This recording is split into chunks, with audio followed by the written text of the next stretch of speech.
nous sommes obligés aujourd'hui de clôturer ce dossier du fait que l'honorable Kester continue d'être hospitalisé. De ce fait, pour mieux se consacrer à ses soins médicaux, il a jugé bon de libérer le poste de Kester.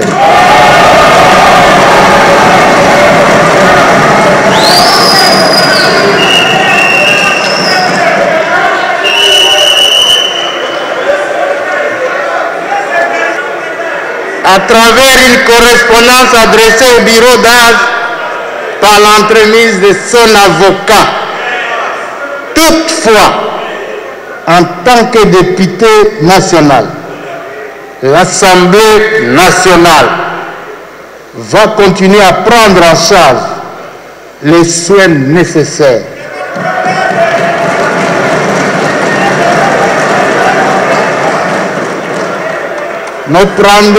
L'Assemblée prendra en charge les soins nécessaires jusqu'à son rétablissement.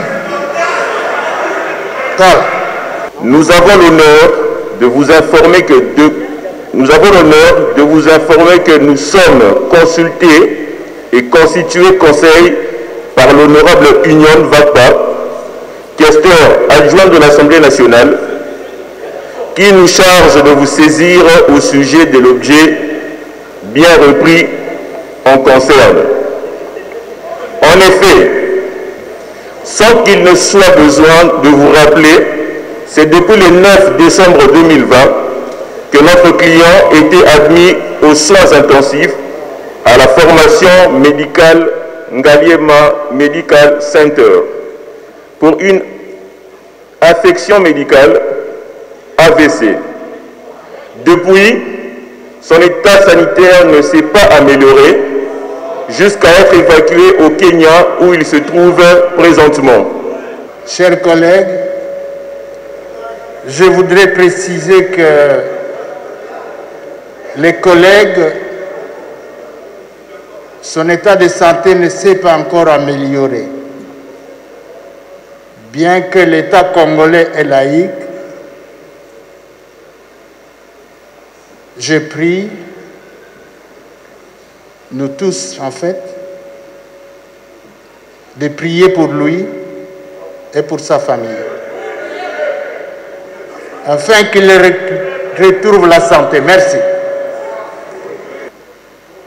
Chers collègues, le second et le dernier point de notre ordre du jour appelle l'examen et le vote du projet de loi autorisant la ratification de l'accord créant la zone de libre-échange continentale. Pour mémoire, ce projet de loi avait fait l'objet des débats généraux.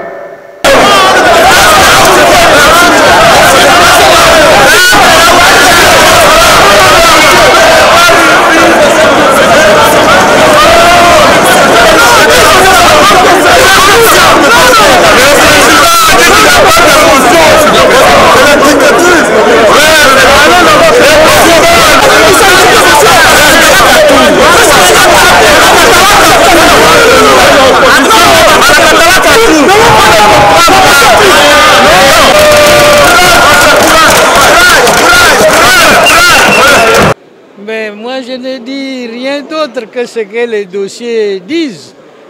L'honorable Mbosso a déposé un dossier pour être élu. Moi, Matari Wamba, j'ai déposé un dossier pour être élu. Ces deux dossiers établissent que le Mbosso est né en 1942 et Matari Wamba est né en 1943. Je crois qu'il n'y a pas de commentaire à faire. Alors ce sont des agitateurs qui cherchent à nous opposer pour un prétendu problème de leadership dans notre province d'origine, Mbosso et moi, dans notre circonscription électorale, Mbosso et moi, parce que nous sommes de la même province du Kwango et de la même circonscription de Kenge. dès lors que le bureau d'âge tire son pouvoir de la Cour constitutionnelle et que cela est conforme à nos règlements d'ordre intérieur, je ne vois pas pourquoi le bureau d'âge ne procéderait pas à la ratification de la loi. Je pense qu'on ne peut pas vouloir demander la parole dans les désordres ou de créer les désordres au sein de notre hémicycle. Nous sommes des députés nationaux, représentants de la population. Et donc le bureau d'âge a le devoir de maintenir la discipline pour le déroulement de nos plénières. Honorable, votre collègue souffrant a déposé sa démission. Un mot par rapport à ça. Je tiens à les féliciter, notre caissier adjoint, parce qu'il a fait un acte de bravoure, d'élégance, étant donné que la majorité a changé de camp, il devait tomber. Mais alors, étant malade, cette pression ne devait pas peser sur lui, donc il a facilité la tâche. Sauf que ce n'est pas le bureau inaugural de gérer les affaires courantes. Quand on parle des affaires courantes, c'est vrai qu'on a précisé qu'il faut continuer notamment la question de vote de la récomposition du bureau, la question du bureau définitif, mais la question des affaires courantes. Et vous savez que nous allons occuper la présidence de l'Union africaine. Pouvons-nous y aller sans que nous puissions régler cette question du marché commun africain? Est-ce que ce n'est pas une question urgente qui peut, n'est-ce pas, faire partie de la compréhension et de l'interprétation de l'arrêt de la Cour constitutionnelle?